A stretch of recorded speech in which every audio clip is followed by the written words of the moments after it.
अस्सलाम वालेकुम। Welcome to my channel कहानी सेंटर।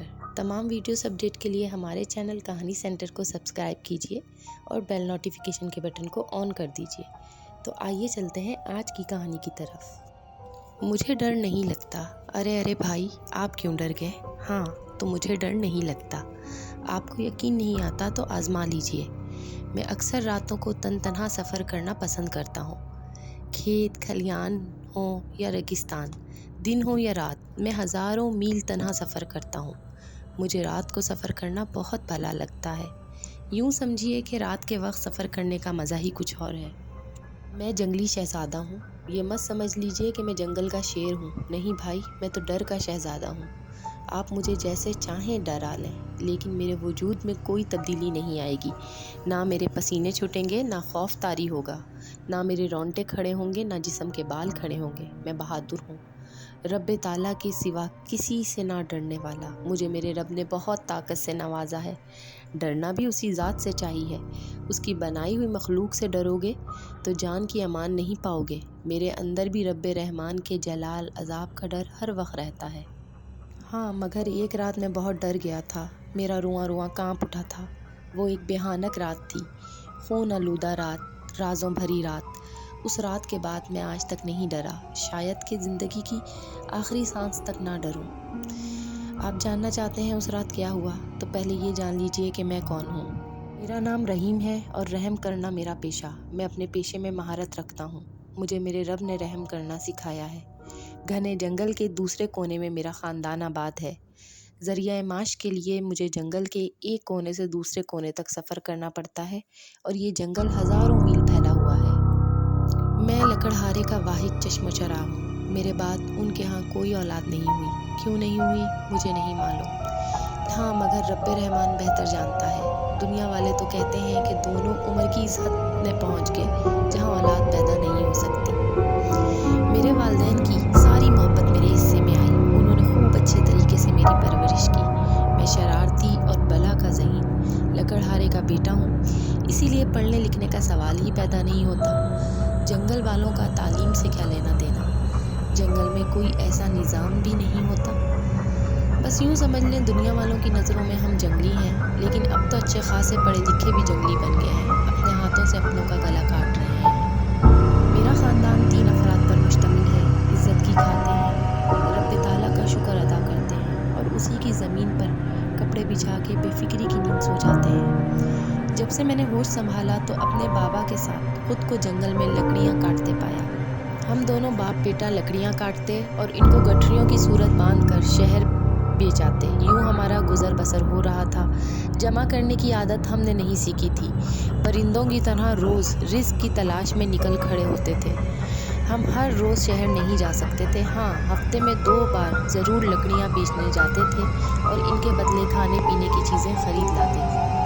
शहर के मनाजिर बहुत अजीब थे। बारिश लोग भी डंडे मारने से बाज नहीं आते थे। बड़ी होशियारी से नाप तोल में कमी या ज़्यादती करते थे। चीज़ों में मिलावट करते यूँ धोखाधड़ी से हज़ारों बटोर रहे थे। मोटरसाइकिलों पर कानून की वर्दी में मलबूस लोगों को रिश्वत लेते इन आँखों ने देखा है। कानून के रखवाले खुद कानून की धज्जियाँ उड़ा रहे हैं। इंसान इस कदर बदल जाएगा, किसने सोचा होगा। वक्त अपनी मस्ती में गुजरता चला गया। मेरे बाबा ने मुझे ज़िंदगी गुजारने के तौर तरीके सिखा दिए थे। खुद की हिफाजत, जंगली जानवरों से अपना बचाव और बहुत कुछ। यूँ समझिए मैं मुकम्मल जंगजू बन गया था। कुछ डर मेरे वालिद ने ख़त्म कर दिया था और फिर रब्बे रहमान का ख़ास करम भी था। यूँ समझिए मैं निडर पैदा हुआ। 16 साल का अरसा पल भर में गुजर गया और मैं लड़कपन से होते हुए जवान हो गया। अब मैं खूब रूह ताकतवर नौजवान बन गया था। कद काठ लंबा, लंबी लंबी मूँछें, नशीली आँखें, सतवाना। जंगली था मगर बला का हसीन था। यह मामूल की रात थी। मैंने लकड़ियाँ काट कर अपने घर के सहन में ला कर रखी और खाना बनाने लगा। हाँ जी, मैं अपना और अपने माँ बाप का खाना खुद तैयार करता हूँ। माँ बाप बूढ़े हो चुके हैं और मेरी शादी नहीं हुई। ना ही मुझे शादी करके खुद को कैद करना था। रिश्तेदारों में आगे पीछे कोई नहीं है। वालिदैन की उम्र आराम करने की थी, इस वजह से मैंने इनको काम से रोक दिया था। मैं खानादारी भी सीख चुका था, मर्द के साथ साथ औरत भी था। मेरा मतलब है, मैं जब घर की रोटी हांडी करता तो उस वक्त किसी औरत से कम नहीं था और اور جب جنگل کی طرف جاتا تو مرد بن جاتا۔ جنگل کا قانون میرے اوپر لاگو نہیں تھا، میرے اپنے اصول و ضوابط تھے۔ کھانا پکاتے کھاتے کھلاتے رات کافی چڑھ آئی تھی۔ کھانا کھاتے ہی میرے ابو امی سو گئے۔ ایک میں تھا جو جاگ رہا تھا، مجھے نیند نہیں آ رہی تھی، عجیب بے قراری تھی۔ کروٹیں بدلتا رہا لیکن بے چینی برقرار کی برقرار رہی۔ کوئی ایسی کشش تھی جو مجھے تڑپا رہی تھی اور گھر سے باہر کو جانے کے لیے اسکا رہی تھی۔ پھر وہی ہوا، بے اختیار میرے قدم باہر کو اٹھ گئے اور میں گھر سے نکل کے جنگل کی طرف چل پڑا۔ گھنا جنگل، چاروں طرف خاموشی ہی خاموشی، ہر چیز ساکت دکھائی دے رہی تھی، جیسے اس زمین پر کوئی روح ہی نہیں ہے۔ کالی رات نے ماحول کو خوف زدہ کر دیا تھا۔ چاند ستارے تو کبھی کبھار دیدار کراتے تھے، جیسے بچپن میں بچے آنکھ مچولی کا کھیل کھیلتے ہیں۔ جنگل نے اندھیرے کی چادر اوڑھ رکھی تھی، لیکن سفید دودھیا سی روشنی میرے گھر سے جنگل کی طرف تک بہت دور تک چلی جا رہی تھی۔ کالی اندھیری رات میں وہ روشنی بڑی دلفریب لگ رہی تھی۔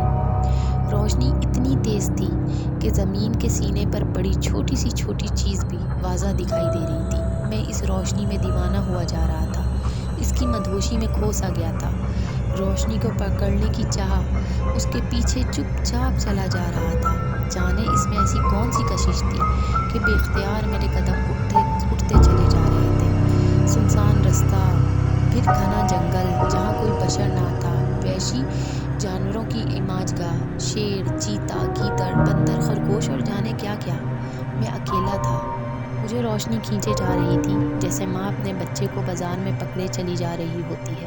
اچانک خشک پتوں کی تیز سرسراہٹ سے میرے قدم رک گئے۔ ڈر کی لہر جسم میں دوڑ گئی۔ جنگلی خرگوش میرے سامنے سے ڈر کے گزر گیا۔ اسی نے میری توجہ بھٹکا دی۔ میں رکا ضرور تھا لیکن گھبرایا نہیں تھا۔ ڈر تو میرے قریب سے بھی نہیں گزرتا۔ مجھے ڈر کیوں لگتا؟ چلتے چلتے میرے قدم اچانک رک گئے۔ سامنے جو منظر تھا اس نے مجھے حیرت میں مبتلا کر دیا۔ کانٹوں بھری جھاڑیاں تھیں اور ان سے تھوڑے فاصلے پر کالا مشکی ناگ پھن پھیلائے ادھر ادھر دیکھ رہا تھا۔ اس کے لب خون آلودہ تھے، جیسے کسی دشمن سے دو ہاتھ کر کے آیا ہو، اپنے دشمن کو پایہ انجام پہنچا آیا ہو۔ یہی لمحے تھے جب میں ڈر گیا تھا، زندگی میں پہلی اور آخری بار ڈرا تھا۔ خوف سے میرے پسینے چھوٹ گئے، میرا رواں رواں کانپ اٹھا تھا۔ میں تھر تھر کپکپانے لگا تھا، جیسے مجھے سردی لگی ہو اور میرے جسم پہ کپڑے تک نہ ہو۔